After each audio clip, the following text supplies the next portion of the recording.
오늘 읽은 말씀에 근거해서 요한계시록 강해 23번째 시간으로 하나님의 표와 사탄의 표를 분별하는 지혜자라고 하는 제목으로 말씀드리겠습니다. 요한계시록 강해가 오늘 23번째 시간입니다. 우리 공부한 내용을 짧게 요약을 해보면 이렇습니다. 반모섬에 있던 사도 요한이 계시를 받았습니다. 하나님께서 앞으로 행하실 일, 또 현재 행하시는 일에 대해서 아주 분명한 계시를 환상으로 보았습니다. 그래서 먼저는 2장, 3장에 보면 7교회, 소아시아에 있는 7교회에 편지하라 라고 하는 명을 받고 편지를 합니다. 그리고 4장, 5장에 보면 천상의 그림이 그려지는데 하늘 보좌가 있고 또 어린 양이 보입니다. 많은 구원받은 성도들이, 천사들이 함께 하나님과 어린 양을 높이는 그와 같은 경배의 현장을 목격하게 되었습니다. 이와 같이 4장, 5장이 가지는 의미가 있다면 앞으로 펼쳐질 모든 일들은 그냥 자연스럽게 이 세상의 어떤 일에 의해서, 인과관계에 의해서 펼쳐지는 것이 아니라 오직 하나님께서 계획하시고 실행하신다라고 하는 역사의 주관자 되시는 하나님에 대한 분명한 이 선언이 4장, 5장에 등장하고 있습니다. 그리고 6장부터 해서 16장까지 이것은 요한계시록의 뼈대라고 할 수 있는 세 개의 심판 시리즈를 담고 있습니다. 첫 번째 심판이 바로 7인을 떼는 심판이었죠. 그리고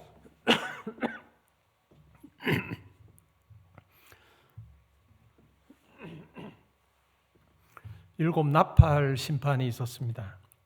그렇게 해서 6장부터 11장까지 두 개의 심판 시리즈가 소개되고 있고 그 사이에 두 개의 막간극이 있었습니다.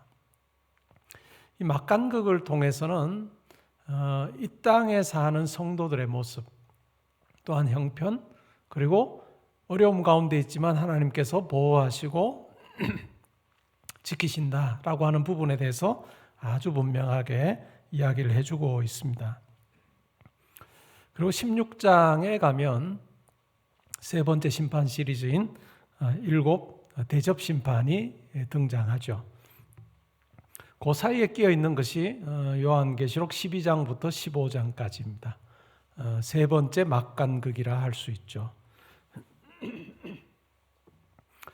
요한계시록 12장, 13장은 영적 전투에 대해서 이야기를 하는데요. 12장에 용이 등장합니다. 이 용은 옛뱀이라고도 불리는 사탄을 의미하죠.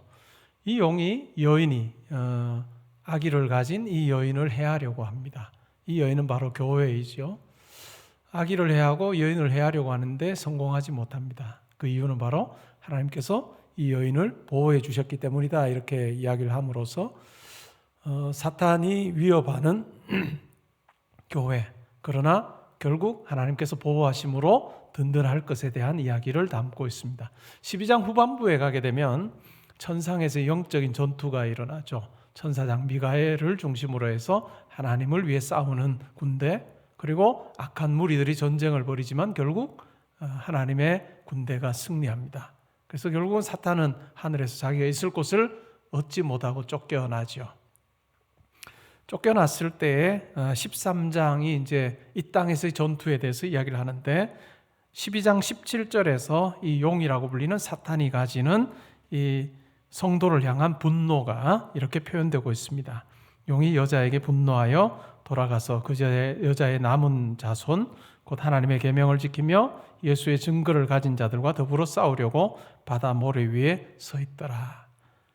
그리고는 이 땅에 13장에 보면 전투가 일어나죠.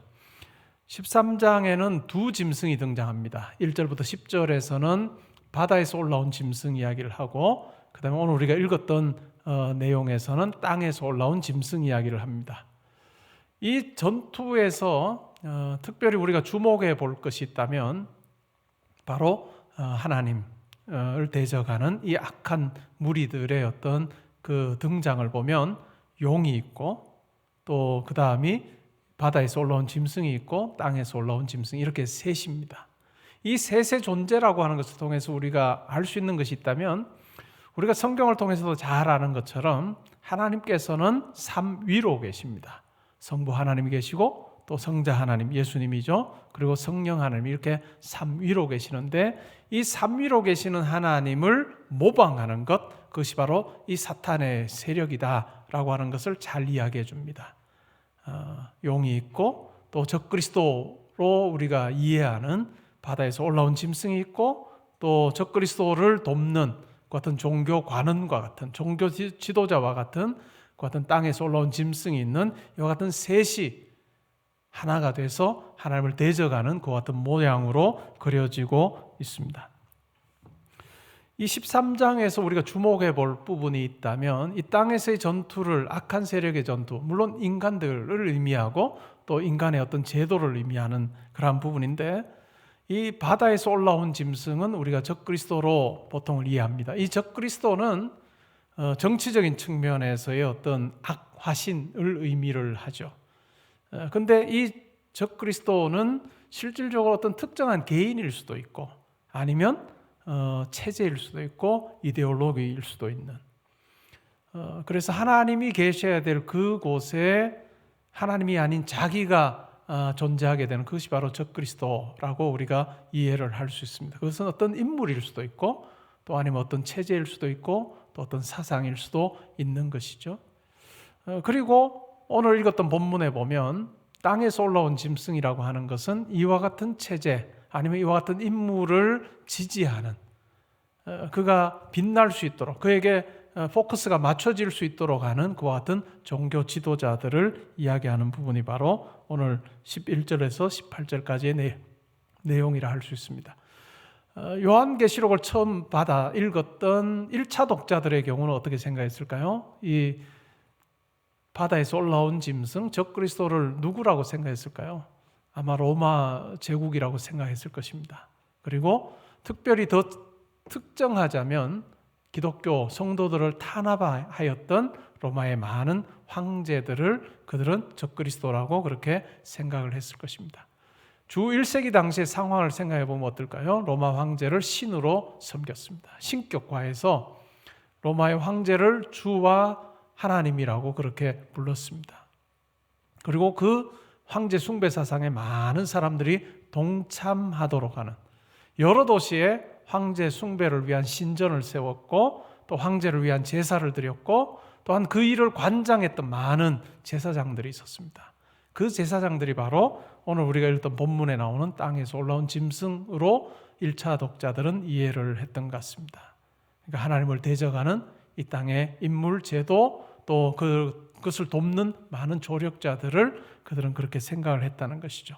근데 이것은 단지 1세기의 성도들만을 위한 그 같은 본문은 아닙니다. 오늘 우리를 위한 본문이기도 하고 또한 이 땅의 역사 속에 거쳐갔던 많은 사람들을 위한 본문이기도 한 것입니다. 다르게 말하면 뭘까요? 이 같은 적그리스도는 어떤 세력이나 어떤 인물이나 아니면 어떤 조직이나 체제나 이념이나 이와 같은 것들은 각 시대에 다 존재해서 하나님이 계셔야 될 그곳을 자기가 차지하는 그 같은 일들이 일어났고 또 그것을 조장하는 많은 사람들이 있었다라고 하는 것을 우리가 기억할 필요가 있습니다. 근데 특징이 있다면 모방하는 것입니다. 특징이 있다면 모방하는 것이에요. 바다에서 올라온 짐승에 대한 묘사를 할 때도 3절에 보면 이렇게 말합니다. 그의 머리 하나가 상하여 죽게 된 것 같더니 그 죽게 되었던 상처가 나음에 온 땅이 놀랍게 여겨 짐승을 따르게 되었다라고 이야기하죠. 죽게 된 것 같더니 라고 이야기합니다. 실제로 죽은 건 아니에요. 죽게 된 것 같더니 살아나니까 완전히 많은 사람들이 경배하게 됐더라라고 하는 이야기이죠. 모방입니다. 누구를 모방하는 걸까요? 예수 그리스도를 모방하는 것입니다. 예수님께서 십자가에서 죽으시고 부활하심으로 많은 사람들이 기이 여기고 또 예수님을 따르게 됐던 그와 같은 것을 모방하고 있는 것이죠. 그리고 짐승에게 많은 권세가 주어져서 용에게 경배하게 하는 그와 같은 일이 일어나고 또한 짐승도 경배를 받는 그와 같은 모습 또한 부활하신 주님이 실제로 만유의 주가 되셔서 많은 사람들의 경배를 받으시는 것과 일맥상통합니다. 그리고 13장 7절에도 보면 권세를 받아 성도들과 싸워 이기게 되고 각 족속과 백성과 방언과 나라를 다스리는 권세를 받았다라고 하는 부분도 아주 유사한 부분이라 할 수 있습니다. 예수 그리스도께서 만유의 주가 되신 그 방식을 그대로 모방하고 있습니다. 그러나 일치하지는 않습니다. 예수님께서 하나님의 뜻에 순종하여 우리가 빌립보서 2장에 나오는 것처럼 하나님과 동등한 본체시지만 자기를 비워서 종의 형체로 이 땅에 오시고 죽기까지 순종하신 이 예수님을 하나님께서 부활이라고 하는 것을 통해서 살리심으로 많은 이 땅의 모든 만물들이, 우리 인간을 비롯한 만물들이 이 만유의 주 되시는 이 예수 그리스도께 굴복하고 경배하게 하시고, 또한 예수 그리스도께서 만유를 통치하시는 이와 같은 통치자가 되신 것, 이것이 바로 성경이 말하는 예수 그리스도의 구원 사역입니다. 그런데 이와 같은 구원 사역을 그대로 모방하는 것이 바로 적그리스도입니다. 이것은 인물일 수도 있고 아니면 체제일 수도 있고 이데올로기일 수도 있는, 그러나 교묘하게 모방을 하고 있는 것이죠. 근데 실제로 똑같은 모방은 아니에요. 제가 오늘 이 말씀을 왜 드리느냐 하면 우리의 삶에서 일어나는 여러 모방들, 내가 과연 누구를 따르고 있는 건가? 때로는 교묘하여서 우리가 잘 살펴보지 않으면 자칫하면 이 사탄이 모방하는 이 방식대로 우리가 살 가능성이 굉장히 크기 때문에 우리는 이 부분을 잘 살필 필요가 있습니다. 그리고 오늘 11절부터 나오는 이 땅에서 올라온 다른 두 번째 짐승에 대한 이야기를 우리가 살펴보면, 두 번째 짐승의 이 모방하는 것이 있다면 성령 하나님을 모방하고 있습니다. 성령님의 역할이 뭘까요? 성령님이 이 땅에 하시는 역할이 있다면, 물론 우리에게 익숙한 것은 오순절 성령을 통해서도 우리가 확인하는 것처럼 막 이적을 행하시고 방언을 행하게 하시는 이런 어떤 부분, 이 외적인 굉장히 어떤 성령의 일하심의 양상을 이야기하는데, 성령의 1차적인 어떤 일하심의 목적이 있다면 그것은 바로 초점을 예수 그리스도께로 맞추는 것입니다.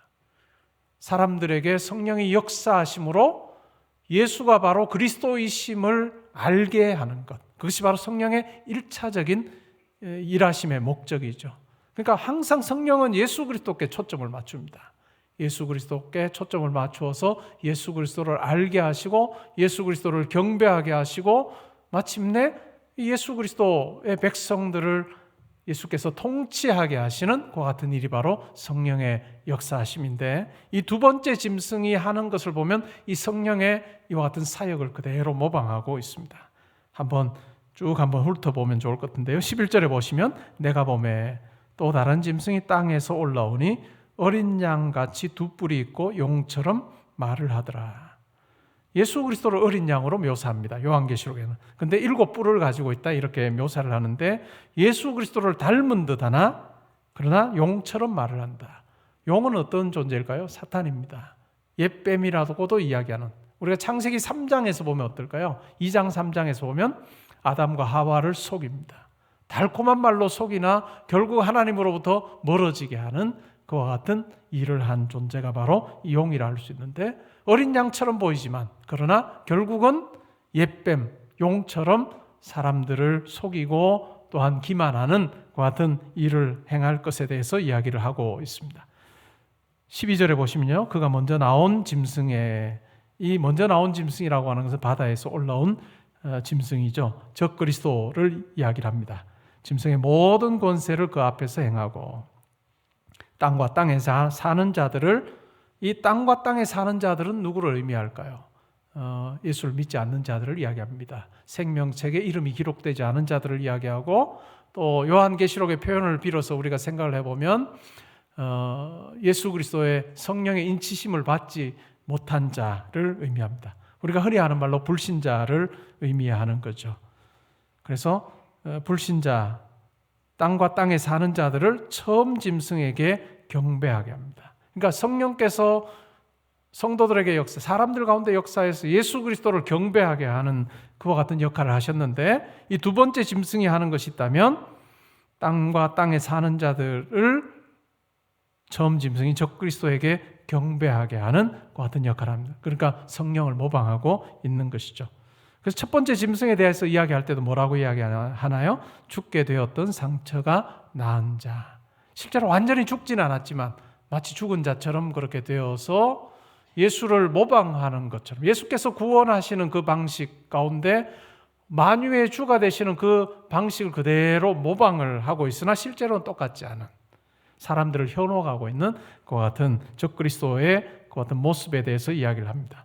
13절에 보시면 큰 이적을 행하되, 심지어 사람들 앞에서 불이 하늘로부터 땅에 내려오게 하는 큰 이적을 행한다. 실질적으로 사탄의 어떤 역사를 통해서 이적이 일어날 수 있습니다. 병고침이 일어날 수 있고, 또 심지어는 귀신이 쫓겨나가는 그와 같은 일들도 있을 수 있습니다. 사탄이 아무런 힘을 행사하지 못하는 것이 아니라 사탄도 이와 같은 이적을 행할 수 있습니다. 이적을 행하는 이유가 뭘까요? 14절에 보시면 짐승 앞에서 받은 바 이적을 행함으로 땅에 거하는 자들을 미혹하는 것입니다. 땅에 거하는 자들을 미혹하는, 성령께서 이적을 행하신 목적이 있다면 성도들을 훨씬 더 하나님께로 인도하고 예수 그리스도를 잘 섬기는 자가 되도록 하는 것이 성령의 일하심, 성령의 어떤 이적 행하심의 목적이라 할 수 있는데, 이 두 번째 짐승의 이적 행함의 목적이 있다면 미혹하는 것입니다. 그래서 땅에 거하는 자들에게 이르기를 칼에 상하였다가 살아난 짐승을 위하여 우상을 만들라. 하나님을 마땅히 경배해야 되는 그와 같은 형편에 있는 사람들에게, 땅에 거하는 사람들에게 하나님이 아니라 첫 번째 짐승인 적그리스도의 우상을 만들라고 이야기를 합니다. 15절에 보시면 그 권세를 받아 그 짐승의 우상에게 생기를 주어 그 짐승의 우상으로 말하게 하고, 또 짐승의 우상에게 경배하지 않는 자는 몇이든지 다 죽이게 하더라. 고대 사회의 여러 글들을 보다 보면 이런 어떤 우상에게 절하게 하는 어떤 제사장들의 역할 중에 하나는 복화술과 같은 것이었습니다. 입을 교묘히 그냥 움직여서 마치 우상이 말하는 것처럼 하는 그 같은 어떤 역할들도 그들에게 부여되었다라고 하는 그런 글을 읽어본 적이 있는데요. 실질적으로 이 우상의 생기를 불어넣지 못합니다. 생기를 불어넣을 권세가 실질적으로 사탄에게는 없는 것이죠. 그럼에도 불구하고 마치 생기가 들어가서 이 우상이, 첫 번째 짐승의 우상이, 적그리스도의 우상이 마치 말을 하는 것처럼 그렇게 사람들을 교묘히 속이는 그 같은 일들이 있다라고 하는 부분입니다. 우리가 이 사탄의 역사와 그리고 하나님의 역사의 어떤 분명한 차이를 우리가 발견할 수 있는 것이 출애굽기에 보면 모세가 행한 10가지 기적입니다. 모세가 하나님의 명을 받고 어떻게 하죠? 바로 왕에게 찾아가서 이 백성이 하나님을 섬길 수 있도록 놓아주라 라고 하는 이야기를 합니다. 근데 말을 듣지 않죠. 이 엄청난 노동력을 그냥 돌려보낼 이유가 없는 거죠. 그래서 바로가 말도 안 되는 거라고 거부를 합니다. 그래서 하나님께서 모세를 통해서 여러 이적들을 행하십니다. 물이 피로 변하게 하는 이적도 행하시고, 또 개구리 떼가 많아지게 하는, 생겨나게 하는, 이 나일강으로부터 개구리 떼가 막 올라오게 하는 그와 같은 이적도 행하십니다. 근데 그 이적을 행했을 때 어떻게 하나요? 애굽의 술사들도 똑같이 행합니다. 똑같이 행하죠. 그러니까 처음에 그 이적이 일어났을 때는, 재앙이 일어났을 때는 어떨까요? 바로가 아주 놀랐습니다. 아니, 이런 일이? 근데 애굽의 술사들도 그 일을 해요. 그러자 어떻게 할까요? 우리 술사들도 할 수 있는 일, 꼭 하나님만 할 수 있는 일이 아니네 라고 하면서 마음이 완악해집니다. 근데 결국은 어느 재앙에서부터 이 술사들이 하지 못할까요? 모세가 땅을 쳐서, 티끌을 쳐서 만드는 이때 재앙을 그 애굽의 온 땅에 임하게 합니다. 근데 어떨까요? 애굽의 술사들은 그것은 하지 못합니다. 땅에 티끌을 쳐서 이가 되게 하는, 생명이 없는 것에 생명을 부여하는 이와 같은 하나님의 일하심은 있지만, 그러나 그것을 모방한다 할지라도 그것은 불가능한 거죠. 그러니까 생명이 없는 것에 생명을 부여하는 것은 사탄의 능력이 아니고 사탄이 가진 권세가 아니다라고 하는 것을 우리가 잘 알 수 있는 거죠. 그런 맥락에서 생각해 보면 뭘까요? 오늘 읽었던 본문에 나오는 15절도 우리가 그렇게 이해할 수 있습니다. 그가 권세를 받아 그 짐승의 우상에게 생기를 실제로 불어넣은 것이 아니라 마치 불어넣은 것처럼 하여서 그 짐승의 우상으로 말하게 하는, 하나님을 모방하고 하나님의 사역을 모방하지만 그러나 결국은 하나님과 똑같이 행할 수 없는 한계가 있음에 대해서 이야기를 하죠. 그러니까 짐승의 우상이 말하는 것을 보고 사람들의 마음이 다 빼앗깁니다. 경배하게 하는 것이죠. 근데 경배하지 않으면 그 선택권이 주어진 게 아닙니다. 경배하지 않으면 몇 사람이든지 다 죽입니다. 16절에 보시면 그가 모든 자, 곧 작은 자나 큰 자나 부자나 가난한 자나 자유인이나 종들에게 그 오른손에나 이마에 표를 받게 하였다. 그리고 17절에 보시면 누구든지 이 표를 가진 자 외에는 매매를 못하게 하였다라고 그렇게 이야기를 합니다. 꽤 오래전에 이 표가 뭐냐, 이마에 표를 받고 오른손에 표를 받는 이게 뭐냐라고 하는 이야기를 하면서 이게 베리칩이다 아니면 IC칩이다 그렇게 해서 신용카드 나왔을 때 어떤 아주 극단적으로 성경을 문자적으로 이해하는 분들은 신용카드 절대로 쓰면 안 된다. 신용카드를 쓰는 순간 이 사탄의 어떤 이런 통치와 매매 구조에 그냥 빨려 들어가는 것이기 때문에 절대로 쓰면 안 된다 이런 주장을 하기도 했는데 실제로 그것은 잘못된 적용이라 할 수 있습니다. 여기서 말하는 이 오른손이나 이마에 받는 이 표는 뭘까요? 사탄의 통치 아래 있다는 그와 같은 상징적인 의미입니다. 사탄이 소유한 자이고 또한 사탄의 통치 아래 놓여 있는 자다라고 하는 그와 같은 의미를 가지고 있습니다.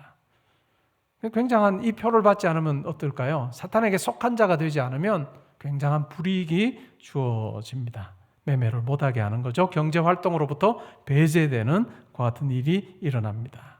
그리고 이 표는 곧 짐승의 이름이나 그 이름의 수다라고 이야기하면서 사도 요한은 이러한 짐승의 일함, 짐승의 어떤 활동을 정말 잘 살펴야 되는 지혜가 필요하다라고 하는 이야기를 18절에서 합니다. 지혜가 여기 있으니 총명한 자는 그 짐승의 수를 세어보라. 그것은 사람의 수니 그의 수는 666이더라. 6인이라 라고 그렇게 이야기를 합니다. 어찌 보면 가장 유명한 수인 것 같아요. 가장 유명한 수 666이라고 하는 것에 대해서 이야기를 합니다. 오늘 읽었던 우리가 본문을 한번 정리를 해보면 이렇습니다. 세상에 악한 사탄이 존재하는 거죠. 그리고 악한 사탄이 적그리스도를 내세워서 하나님과 대적하고 하나님의 자리에 그 적그리스도를 세워둡니다. 그리고 그 적그리스도를 돕는 많은 어떤 사람들까지 배후에서 조종하는 그와 같은 일들이 있다라고 하는 것입니다. 1세기 당시에 우리가 생각을 해보면 로마 황제 숭배 사상의 중심에 있었던 로마의 황제들 아마 적그리스도라고 그들은 생각을 했을 것이고 또한 여러 도시에서 황제 숭배 신전을 만들고 황제에게 제사를 드리고 사람들의 마음을 황제를 경배하는 대로 그렇게 향하게 했던 그 같은 많은 제사장들 그들이 바로 이 땅에서 올라온 짐승이다라고 그렇게 이해를 했을 것 같습니다. 그러나 이와 같은 악한 존재는 사탄뿐만 아니라 적그리스도와 적그리스도를 섬기는 많은 자들은 여러 세대에 모든 세대에 다 존재를 해왔고 또한 오늘날 우리가 사는 이 시대에도 존재하고 있습니다. 그렇기 때문에 우리가 잘 분별하는 그것은 참으로 중요하다라고 하는 말씀이 되겠습니다. 666 가장 유명한 상징수이죠. 우리나라 사람들은 어떤 수를 싫어할까요? 4자를 싫어하죠.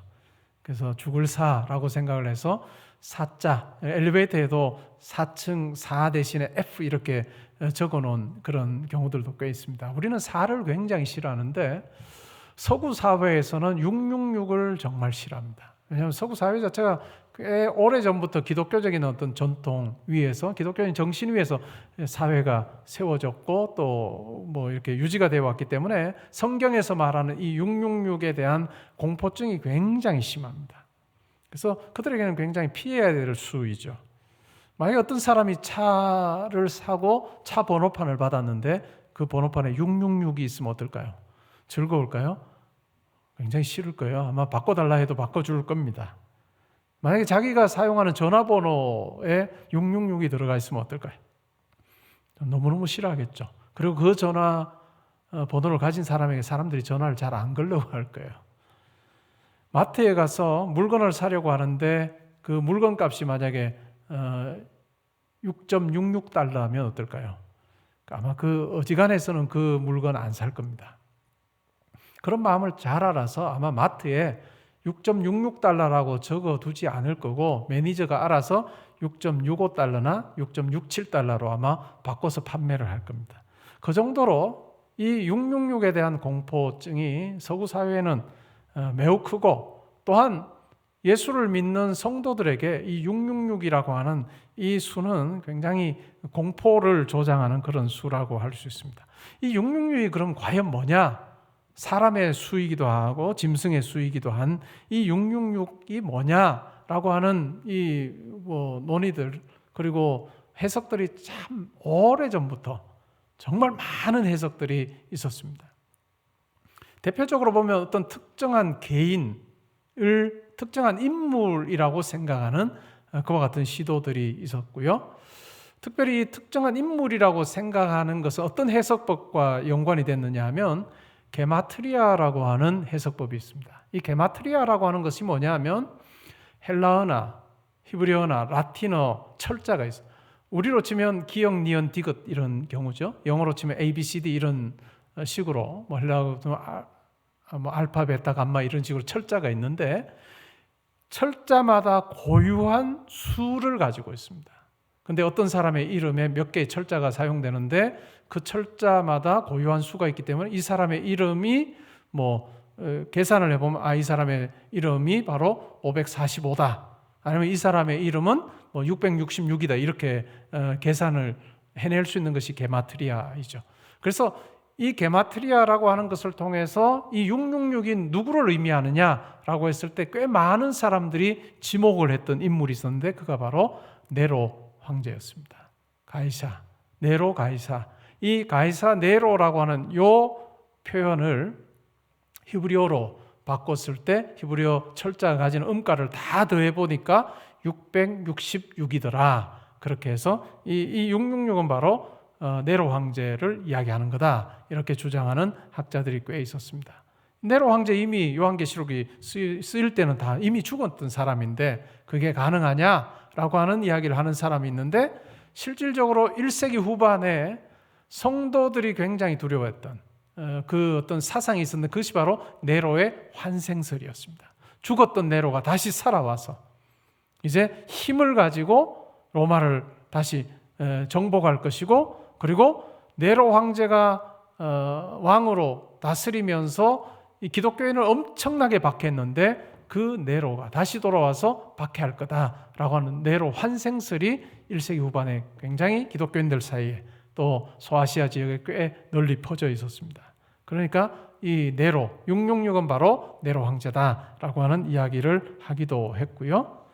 그리고 이런 관심을 가지고 사람들의 이름을 막 분석을 하다 보면 정말 많은 사람들이 후보로 거론이 되었습니다. 히틀러도 들어가고 헨리 키신저도 들어가고 로널드 레이건 같은 대통령도 여기에 666을 의미한다 이렇게 이야기하기도 했는데 이유는 뭐냐면 이 로널드 레이건과 낸시 레이건이 이사한 집의 숫자 주소가 바로 666이었습니다. 그걸 보고 로널드 레이건 그 정도로 666에 대한 이 공포나 이 두려움 자체가 굉장히 컸다는 것이죠. 그리고 어떤 사람은 존 F 케네디가 바로 666이다 이렇게 이야기를 하기도 했습니다. 왜냐하면 그가 1956년에 미국 민주당 전당대회에서 받은 표가 바로 666표였습니다. 그래서 666표 받은 이 존 F 케네디 666을 이 상징하는 인물이다 이렇게 이야기를 하기도 했던 것이죠. 역사학자 리차드 카일이라고 하는 사람이 이런 이야기를 했습니다. 사람들은 그리스도보다 적 그리스도에게 더 많은 관심을 기울여 왔다라고 하는 이야기를 했습니다. 그러면 과연 이 666이라고 하는 것은 무엇을 의미하는 걸까요? 이 666은 하나님의 수는 7입니다. 완전수이죠. 그리고 삼위일체로 계시는 이 하나님을 생각하면 우리가 성경에서 777이라고 하는 표현은 없지만 그러나 삼위 하나님을 우리가 생각을 해보면 삼중적인 어떤 777로 우리가 이해할 수 있을지도 모르겠습니다. 근데 사도 요한은 요한계시록에서 뭐라고 이야기합니까? 666, 사람의 수이죠. 인간이 여섯째 날에 지음받았습니다. 창조되었죠. 이 여섯째 날에 창조된 인간이 지향해야 되는 것은 뭘까요? 일곱째 날에 창조 후의 안식입니다. 하나님께서 창조하신 후에 일곱째 날 안식하신 그 안식으로 향할 때만 비로소 인간은 자유함이 있고 참된 의미를 누릴 수 있습니다. 그러나 6이라고 하는 수는 뭘까요? 6에 머무르게 되면 이 6이라고 하는 수는 인간의 불완전함, 인간의 악함을 사실은 드러내는 그 같은 수라고 할 수 있습니다. 그래서 이 12장, 13장에 등장했던 용과 또 바다에서 올라온 짐승과 땅에서 올라온 이 짐승을 통해서 보여주는 것은 뭘까요? 악한 인간의 불완전함. 그것을 아주 강조해서 설명하는 것이 바로 666이라고 할 수 있습니다. 이러한 것을 분별하는 것, 통찰력이 필요하다라고 하는 이야기이죠. 항상 끊임없이 사탄은 존재한 이후로부터 하나님을 모방하는 일을 했습니다. 모방에 그 목적이 있다면 하나님께서 가지신 그 영광을 자기가 독차지하는 것, 그것이 목적이었습니다. 하나님을 모방하고 하나님처럼 행동하는데 그것은 바로 하나님을 영화롭게 하기 위해서 하는 것이 아니라 자기가 하나님이 받으시는 그 영광을 가로채기 원하는 것, 그것이 바로 사탄의 모방의 목적이었습니다. 그래서 때로는 이 사탄의 모방과 하나님께서 일하시는 그 일을 우리가 때로는 분간하기 어려울 때가 많습니다.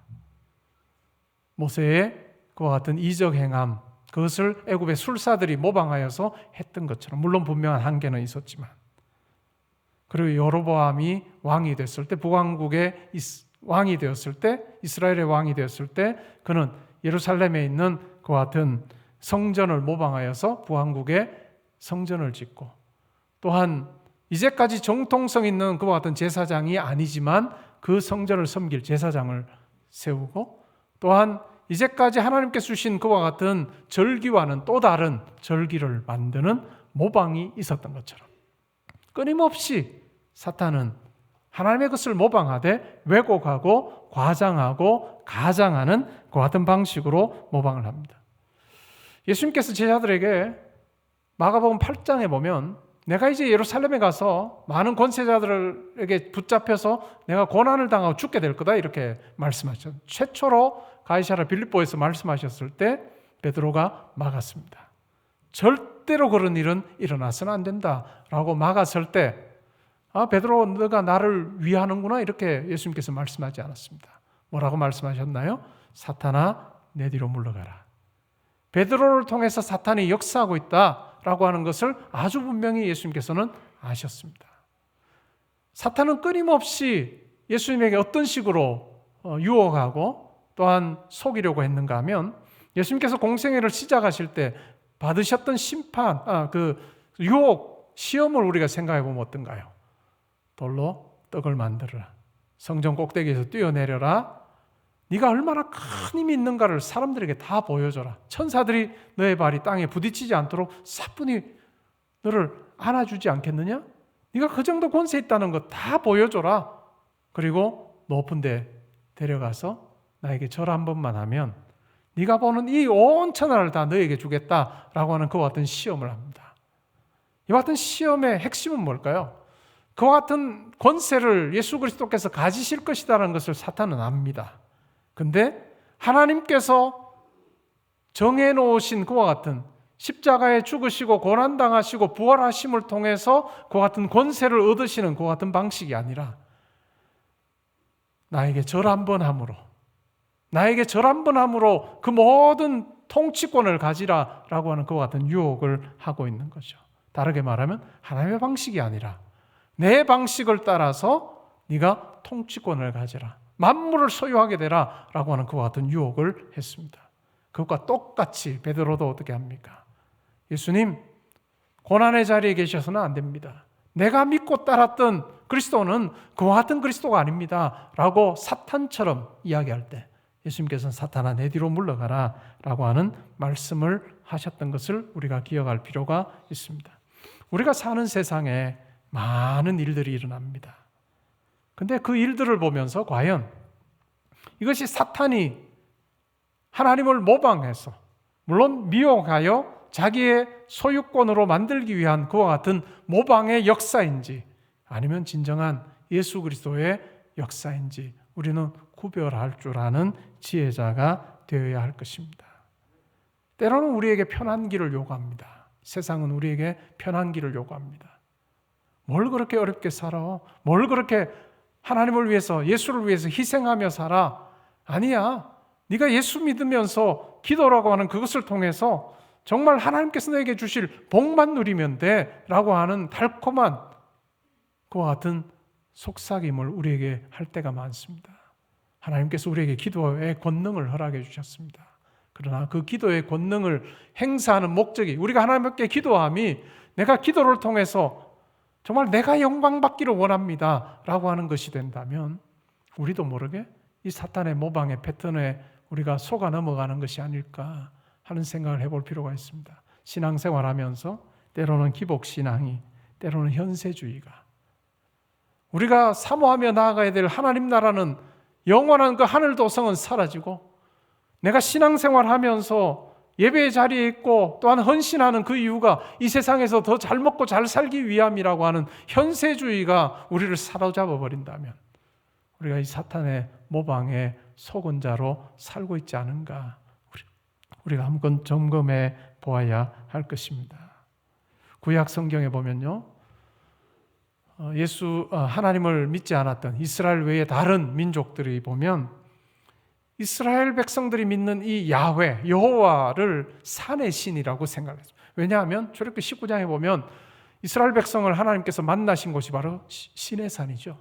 그러니까 다른 민족들은 이스라엘 백성들이 믿는 신은 산의 신이다. 산에 국한된, 산에서만 능력을 행할 수 있는 신이다. 이렇게 생각을 했습니다. 그리고 광야에서는, 바다에서는 힘을 행사할 수 없는 신이다. 이런 생각을 가지고 있었던, 그 당시만 해도 지역적인 신 개념이 강했으니까. 그런데 우리가 아는 구약 성경에 나타난 하나님은 산에만 거하시는 하나님이 아니라, 신이 아니라 온 우주 만물 가운데 충만한 신이다 라고 하는 것을 우리가 기억할 필요가 있습니다. 오늘날 많은 사람들이 그 이야기를 합니다. 예수 믿는 거 좋다, 또한 기독교인으로 사는 거 좋다. 그 기독교인으로 사는 것은 교회 안에서만 살면 돼. 교회 안에서만 성경이 말하는 원리대로 살면 돼. 교회 밖에서는 교회 밖의 원리대로 살아 라고 하는 속삭임을 우리에게 합니다.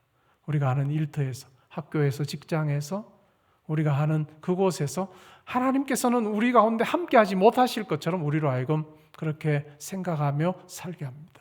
그러나 그렇지 않습니다. 성경이 말하는 하나님은 교회 안에서만 역사하시는 하나님이 아니라 교회 밖에 온 우주 만물과 역사합니다. 또 좁혀서 말하면 우리 자녀들의 학업의 현장에 하나님께서 함께 하십니다. 과연 주님이, 하나님이, 성령님이 수학 문제 풀 수 있을까?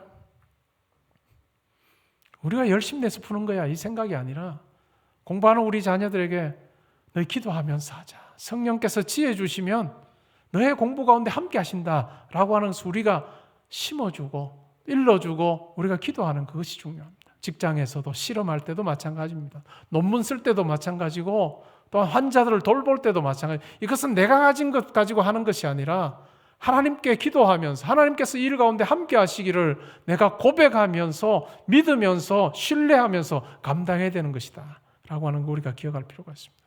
교회 안에서 우리가 기도할 뿐만 아니라 우리가 사는 우리의 삶의 자리에서 기도하는 자로 살 때, 그리고 그 열심 내는 그 목적이 하나님의 영광을 위한 것이 될 때 비로소 우리는 예수 그리스도를 따르는 자로 하나님의 표를 받은 자로 사는 그 같은 영광이 우리 가운데 있을 것입니다. 잘 분별하여서 내 영광이 아니라 하나님의 영광을 붙들고 살아가는 우리 모든 성도님들 되시기를 주님의 이름으로 축복합니다. 아멘.